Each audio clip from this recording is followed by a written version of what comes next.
ఎలాగైనా కుటుంబం పరువు తీయడానికి అనన్య ఆలోచిస్తూ ఉంటుంది. లహరి పుట్టింటికొచ్చిన తర్వాత తను వేసుకున్న నగలు గిల్టీ నగలు అని చెప్పేసి ఇక నిజాన్ని బయట పెట్టేస్తానని చెప్పేసి ఈ విధంగా అనన్య కుటుంబ సభ్యుల దగ్గర వాగుతూ ఉంటుంది. ఇక లహరి వేసుకున్న గిల్టీ నగల గురించి ఇక ఎవరినైనా పిలిపిస్తే అప్పుడు వాళ్ళు ఖచ్చితంగా అవి గిల్టీ నగల ఒరిజినల్ నగల అని బయట పెట్టేస్తారు కదా అనే విధంగా అనన్య అని, సరే వాళ్ళని వీళ్ళని పిలిపించే బదుల కంటే ఒక్కసారి అవి గిల్టీ నగల ఒరిజినల్ నగల అని నేనే చూస్తానాగు అని చెప్పేసి లహరి మెడ మీద వేసుకున్న హారాన్ని తీయడానికి అనన్య వెళ్తుండగా ఈలోపు ఆనంద భైరవి అనన్య చేపట్టుకొని విసిరి కొడుతుంది.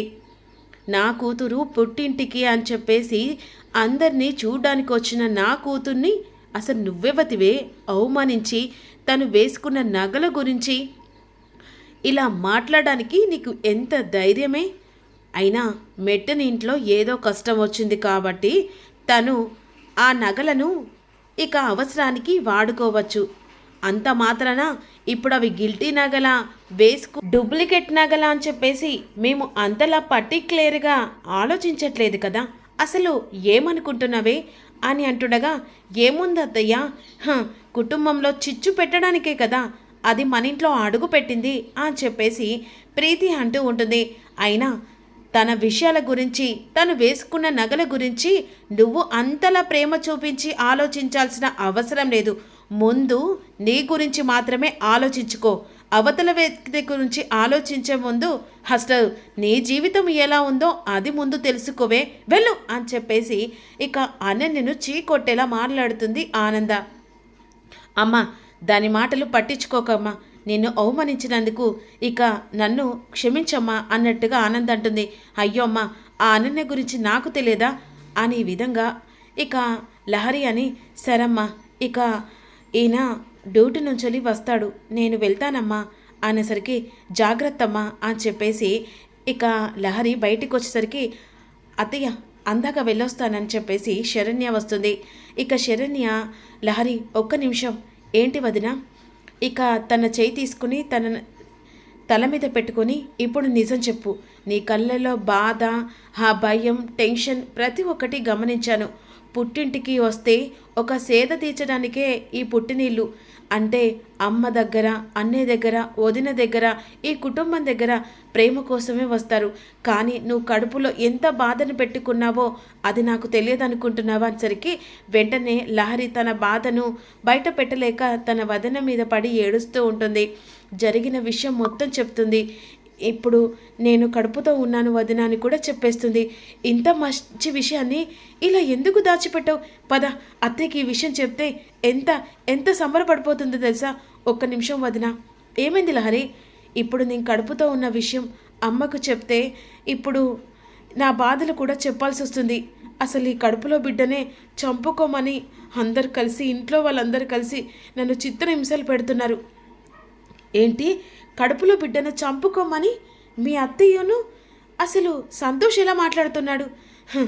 నా ఒంటి మీద సొమ్ము అమ్ముకొని అసలు ఈ ఇంటికి అడుగు పెట్టడానికి నాకు ఎంత భారం వేసిందో తెలుసా? భయాన్ని దిగమింగుకుంటూ ఈ ఇంట్లో అడుగు పెట్టాను. నాకు అప్పుడే అర్థమైంది. అందుకనే అనన్య నిజాన్ని బయట పెడుతుందని కావాలని చెప్పేసి ఇక అత్తయ్యతో దాన్ని చేయి పడనీయకుండా చేశాను. వదిన, నాకు ఏం చేయాలో అర్థం కావట్లేదు. నేను నీకోసం ఒక వదిన కాదు, తల్లిలాగా ఎప్పుడూ ఆలోచిస్తూ ఉంటాను. ఇప్పుడు నువ్వు ఒకటే చెప్తున్నాను, గుండె ధైర్యంతో ఆ ఇంట్లో అడుగుపెట్టు. తప్పు మన వైపు ఉంటే ఇక ఆ తప్పును ఒప్పుకునే పరిస్థితి వస్తే ఒప్పుకోవాలి. తప్పు చేయనప్పుడు ఎదురు తిరిగి సమాధానం చెప్పాలి. ఇక నుంచి భయపడుకుంటూ లహరిలా కాదు, ఎదిరించే లహరి కావాలి. అలా అయితేనే నువ్వు అత్తారింట్లో నెగ్గుతావు. ఇలా బాధపడి ఇక వాళ్లకు భయపడి ఇలా నీ కడుపులో బాధను దాచుకుంటూ రేపు పుట్టబోయే బిడ్డ మీద ప్రమాదం పడుతుంది. ఒకటి లహరి, మనం ఒక అడుగు వెనుకకేస్తే 10 అడుగులు మనని వెనక్కి లాగుతూ ఉంటుంది ఆ భయం. అదే ఆ భయాన్ని తరిమి తరిమి కొడితే ఆ భయం కూడా మన జోలికి రాకుండా పారిపోతుంది. నువ్వు గుండె నిర్భరం చేసుకొని నీ వెనకాల నేనుంటాను. ఏ కష్టం వచ్చినా సరే ఒక్క ఫోన్తో నేను అక్కడ వాళ్తాను. సంతోష్కి మీ అత్తయ్యకి ఖచ్చితంగా బుద్ధి చెప్తాను. వద్దు వదిన, ఇక జాగ్రత్తగా ఉండు. కడుపులో బిడ్డను ఎలా కాపాడుకోలే, నీకు నువ్వు ఎలా కాపాడుకోలే, ఆ ఇద్దరిని మళ్ళీ తిరిగి ఒకప్పుడు తను సంతోష్లా మీ అత్తయ్య నీ మీద ఎంత ప్రేమగా చూపించే మీ అత్తయ్యలా నీ చేతిలో ఉంది ఏదైనా మార్చుకోవడానికి అని అన్న తర్వాత, నీ మాటలు నాకు కొండంత ధైర్యాన్ని ఇస్తూనే వదిన. ధైర్యం ఇవ్వడం కాదు లహరి, నువ్వు ఇక నుంచి పట్టుదలతో ఆ కుటుంబంలో కోడలిక కాదు ఒక సైన్యంలా మొదలుపెట్టు నీ ఆటను అని మంచి చెప్పి పంపిస్తుంది. ఈలోపు ఇక్కడ మాత్రం దర్శన్ తన ప్రేమని ఎలాగైనా చెప్పాలని రూమ్ని కొత్తగా డెకరేషన్ చేయాలనుకుంటాడు. కానీ ఇక్కడ సాధ్యపడదు ఏదో ఒకటి. అందుకే గెస్ట్ హౌస్ దగ్గర తీసుకెళ్ళి నా మనసులో మాట చెప్పాలన్నట్టుగా ప్లాన్ చేస్తాడు. వెంటనే ఒక గెస్ట్ హౌస్ దగ్గర అన్ని ఫ్లవర్స్తో డెకరేట్ చేసిన తర్వాత, శరణ్య త్వరగా బయటికి వెళ్దాం. ఎక్కడికండి? చిన్న పార్టీ ఉంది, వెళ్దాం పదా అంటే, ఇప్పుడు ప్లీజ్ అనేసరికి వెంటనే శరణ్య రెడీ అయిపోతుంది.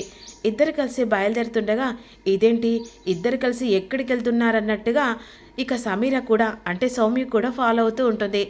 ఇక గెస్ట్ హౌస్ దగ్గరికి వెళ్ళేసరికి, అదేంటండి పార్టీ అన్నారు, ఎవరు కనిపించట్లేదు. పార్టీయే, ఆ పార్టీ మనిద్దరం మాత్రమే చేసుకోవాలి. ఏంటి? అవును, ఇంత వెదర్లో అసలు ఈ ఫ్లవర్స్ మధ్య ఈ బెలూన్స్ల మధ్య ఎవరెందుకుంటారు? మనిద్దరం మాత్రం ఉంటావు. నా మనసులో మాట చెప్పడానికి ఇక్కడికి రమ్మన్నాను అంటే, ఇక ఈలోపు సౌమ్య గోడ వెక్కి తొంగి తొంగి కోతిలా చూస్తూ ఉంటుంది. ఏంటి మీ మనసులో మాట చెప్పడానికి ఇందాక తీసుకొచ్చారా? అవును శరణ్య, నేను ఒక అమ్మాయిని ప్రేమించాను. అంటే ఆ సమీర గురించే కదా? లేదు, ఒక అందమైన అమ్మాయిని ప్రేమించాను. తన కట్టు బొట్టు ఇక తన ప్రవర్తన అది తన ప్రేమకు నన్ను ముక్తుని చేసింది. అంటే ఇప్పుడు పెళ్ళైనాక కూడా తనని ఇంకా ప్రేమిస్తున్నారా? మరి ఆ విషయం చెప్పడానికి ఇందాక నన్ను తీసుకురావాలా? ఆ ముక్కేదో ఇంట్లో చెప్పొచ్చు కదా అని చెప్పేసి వెళ్తుండగా, ఒక్క నిమిషం, నా మనసులో ప్రేమను నీకు చెప్పకూడదా? తన పేరు చెప్పకూడదా? తన పేరు శరణ్య అని చెప్పేసరికి వెంటనే శరణ్య ఊరికొచ్చి ఇక దర్శన్ని హక్ చేసుకుంటుంది. ఐ లవ్ యూ అని చెప్పేసి దర్శన్ శరణ్యకు ఐ లవ్ యూ చెప్పేసరికి ఈలోపు మండిపడుతూ ఉంటుంది సౌమ్య. చెప్తా, మీ కాపురంలో ఎలా చిచ్చు పెట్టి ఈ కాపురాన్ని ఎలా దూరం పెట్టాలనో నేను అంతగా పక్కగా ప్లాన్ చేస్తాను. ఇప్పుడు నీ భార్యను ప్రేమించిన దర్శన్ ఇక నుంచలి ఆ ప్రేమను ఎలా దూరం చేయబోతున్నానో ఇక నుంచలి గేమ్ స్టార్ట్ అయిపోతుంది అని చెప్పేసి సౌమ్య అనుకుంటూ ఉంటుంది. అంటే ప్రేమించేది నన్నేనా అనే విధంగా శరణ్య దర్శన్ని ముద్దు పెడుతూ ఉంటుంది నుదుటి మీద. ఇక ఒకరికొకరు వాళ్ళ ప్రేమను వ్యక్తపరుచుకుంటూ రోజ్ ఫ్లవర్ ఇస్తూ ఉంటారు. మరి ఆ ప్రేమలో మధ్యలో మళ్ళీ సమీర రియల్ ఎంట్రీ ఇస్తుందా, ఏం చేయబోతుందో తెలుసుకుందాం.